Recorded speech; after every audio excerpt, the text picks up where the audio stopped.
Hey, what's up, Facebook world? Going live here from Haddonfield, New Jersey. It's your boy, Joe Evangelisti. What's happening?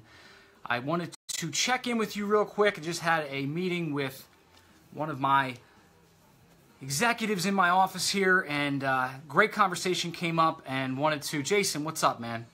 Checking me out on Instagram. Come right to Facebook. Thanks for joining me. Will, what's happening? Thanks for checking in. I wanted to share with you guys something that just came up in the conversation. I thought it was really interesting. I actually posted this quote, "Great leaders create great leaders." And it's not about a paycheck, it's about building a legacy. And what does that mean exactly, right? It's about building a business that's going to create a legacy, not just for me, but for the people that work for me, right? For the employees of this company, for the executives of this company, and actually for their children, their great-grandchildren, for a legacy of generations to come, right? We're building a business here for the entire team. What's up, Will? What's happening? What's up, Brian? So it's for all involved. It's for, again, it's for generations of people, for kids, for people that I'll never even meet, right? That's why we're here creating what we're creating, right? That's part of our culture, and that's why our first initial piece on our core values here is committed to family, right? That's the top piece of our core values. Number one, committed to family. Not just today's family, but families, 100 years from now, right? So why are we creating great leaders, and what's a pro tip on how to create great leaders? So I'm in a meeting just now, and I'm talking to one of my executives about how it is that we can help people solve problems. And one of her employees is coming to her and saying, "I have an issue. I want to meet with you. I want to discuss some problems." And what my reaction was is, what are her problems, right? And she said to me, "I don't know. She just wants to meet and solve some problems." So what I always say is, when somebody comes to me with problems, what are your problems and how do we solve them, right? Give me some solutions to your problems.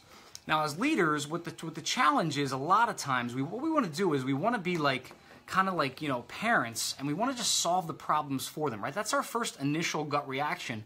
We just want to take care of everyone that's inside of our business. We just want to kind of fix everything for them, right? But I urge you this. What happens when we take care of everybody and we fix things for people and we naturally just go and solve problems, what's happening is we're actually creating bigger problems. We're actually hurting the people we're solving the problems for.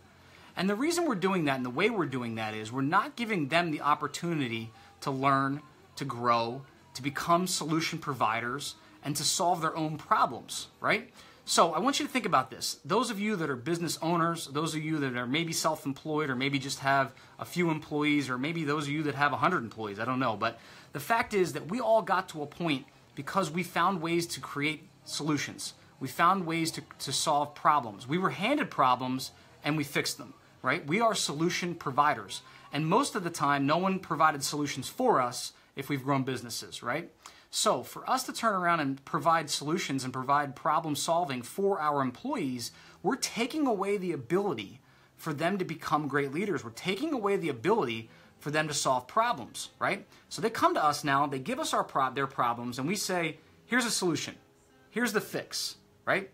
Now, we've inadvertently, we don't even know we did it. We think we're doing the right thing, and we're saying, here you go. Here it is. Go do it. Here's a fix. But what we're really doing is we're taking away their ability to learn. We're taking away their ability to turn around and say, how can I do this on my own? How can I do this without Joe, right? Now, some would say, well, you're not being a great leader if you don't tell them how to fix it. You're not being a great leader if you don't show them the solution. I will argue you're being a better leader if you guide them to the point where they come up with the solution on their own. Now, I'll take it another level. Let's say they come up with a solution, and the solution isn't exactly the way you would do it. However, the building is not going to burn down. Let's say they come to you with a problem, and they say, and you say, Joe, here's my problem. Great, how would you fix it? And they say, this is how I would fix it. The second part of the challenge is, as leaders, especially those of us with big egos, we tend to want to say, I like your solution, but I would do it this way, right? Second piece of it is, let them do it the way they would do it. Guys, if you find value in this, make sure you're hitting the like button, make sure you're hitting the hearts button. By the way, this works with your children as well. I'm not trying to put my employees down, but it's the same thing. How are they going to grow if we don't teach them to solve their own problems, right? So, don't take the first solution and then modify it. Don't change it. Don't tell them some other way that you would do it.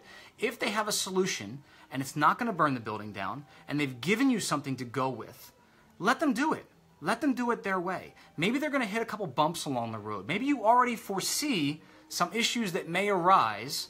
Maybe it's going to take them an extra 10 minutes the way that they think that they can get that solution. However, again, they have to learn. They have to fail. They have to get some bruises in order to find the way to do it the best way, right? So let them do the first way. So come to me with a question. They come to me with a solution. My answer 9 times out of 10 sounds good to me, right? We're cutting communication down. We're cutting time down. We're cutting the back and forth down. And they're learning and they're growing and they're pushing forward and they're becoming great leaders. Now, ultimately, the best part about this exercise is they're going to learn it. They're going to do it on their own. And eventually, they're going to be able to do it with their employees down the road.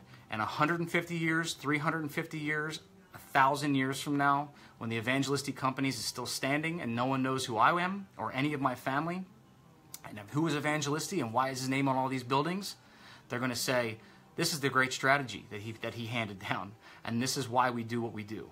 We are building great leaders. We are building solution providers. Problem solvers are the highest paid people on this earth. And when you learn to solve problems, you create the best value. So I hope you find value in this video, and if you do, make sure all I ask is that you share it on your Facebook wall with someone else that might find value and might be able to create some other solution providers out there in their little world. Have an awesome day.